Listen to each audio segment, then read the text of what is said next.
अस्सलाम वालेकुम and welcome to मेरी पहचान पाकिस्तान। आज हमारे साथ वतन अजीज़ पाकिस्तान के नामवर शायर जो हैं अमजद इस्लाम अमजद साहब मौजूद हैं। अभी हाल ही में ये बरतानिया के दौरे पे आए थे। 15 रोज़ा कामयाब तरीन दौरा करने के बाद आज वतन अजीज़ पाकिस्तान वापस लौट रहे हैं। आपने कौन कौन से शहर विज़िट किए, यहाँ पे क्या क्या किया, गजाली एजुकेशन के साथ आप आए हुए थे, उनका टारगेट भी अचीव किया, आप हालात सुनाएं बताइए। जी, मैं गजाली के साथ ही आया था जैसे आपने बताया, और चूँकि ये फंड का मसला होता है तो इसमें ट्रैवलिंग बहुत होती है, तो हमने भी यानी 8, 9, 10 दिन में तकरीबन 6 शहर जो हैं वो कर लिए। ब्रैडफोर्ड से शुरू हुए, मिल्टन कीन्स गए, फिर लंदन गए, फिर वापस मैनचेस्टर आए, फिर एबरडीन गए और फिर ग्लासगो से होते हुए अब कल वापस मैनचेस्टर पहुँचे। और अब मैं रवाना हो रहा हूँ। मेरे साथी खालिद जो हैं वो भी यहाँ रुकेंगे, आमिर जाफरी भी 2-3 दिन रुकेंगे।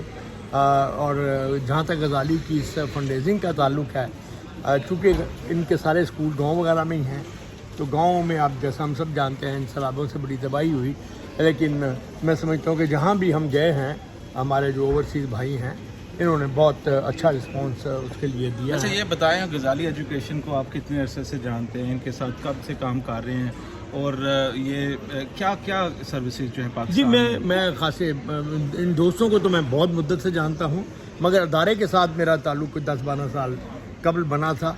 और उसकी बुनियादी वजह एक ही थी, क्योंकि मैं नॉर्मली मेरी अपनी मसरूफियात इतनी हैं कि मेरे पास वक्त नहीं होता, लेकिन जिस चीज़ ने मुझे अट्रैक्ट किया वो ये था कि इन्होंने जितने भी स्कूल बनाए हैं वो सब गांव में बनाए हैं। क्योंकि तालीम और सेहत हम जानते हैं इस वक्त सबसे बड़ा प्रॉफिटियरिंग का बिज़नेस है पाकिस्तान में। तो ऐसे आलम में ऐसी जगह पे स्कूल बनाना जहाँ से आमदनी नहीं हो सकती, इसका मतलब है कि आपको बहरहाल खिदमत ही करना पड़ेगी। तो इस चीज़ ने मुझे बहुत अट्रैक्ट किया कि हम ऑर्फन बच्चों को, स्पेशल बच्चों को, हमारी बच्चियाँ जो गुर्बत की वजह से, जहालत की वजह से नहीं पढ़ सकती, तो गांव में उनके करीब तालीम चली जाए। तो ये चीज़ जो थी इसने मुझे अट्रैक्ट किया, जिसकी वजह से मैं पिछले 10-12 साल से तकरीबन हर साल ही इनके साथ कहीं पर कभी आपको वक्त मिला हो इन नन्हे मुन्ने मासूम ऑर्फन और डिसेबल स्पेशल चाइल्ड्स के साथ? जी, मिलता रहता है। ज़ाहिर है मैं 10-12 साल से साथ हूँ, तो मुख्तलिफ हवालों से मिलता रहता है, क्योंकि मैंने इनके काम को करीब से भी देखा है। और सबसे बड़ी चीज़ जो है मैं ये समझता हूँ कि असल चीज़ हुस्न नीयत होती है। कि ये जो नीयत है कि हम जो गरीब डाउन ट्रॉडन लोग हैं उनके लिए कुछ करें, तो मैं ये समझता हूँ कि अगर इसमें कहीं कोई कमी रह भी जाए, इवन देन नेकी के रास्ते पे चलना जो है कहीं ना चलने से बहरहाल बहुत देता है। आपका ताल्लुक़ कलम से बहुत पुराना है और किताब से भी बहुत पुराना है, तो ये ऑर्गेनाइजेशन चूँकि एजुकेशन ही दे रही है, कलम भी दे रही है और किताब भी दे रही है, तो आप क्या कहना चाहेंगे ऐसे लोग जो डोनेट नहीं कर पाए इस बार आपके ट्रिप में या करना चाहते हैं, तो वो क्या किस तरह से? देखिए, बात यह है कि डोनेशन वाले मामले से पहली बात तो यह कि मेरा कोई बड़ा ताल्लुक़ नहीं है। हम लोग, मैं पहले अनवर मसूद आते थे, खालिद मसूद, ऐसा हमारी आप समझ लें कि मुहावरत लाइट ह्यूमर में बात कर रहा हूँ। तो वो जैसे पुराने वक्तों में कासिद कबूतर होते थे ना, कि वो जो दूसरे कबूतरों को पकड़ के लाते थे, तो हमारा मेन बुनियादी काम ये होता है कि हमारी वजह से हमें सुनने के लिए दूसरी वजह से लोग जमा हो जाए। तो फंड रेजिंग एक बिल्कुल डिफरेंट इसका पोर्शन है।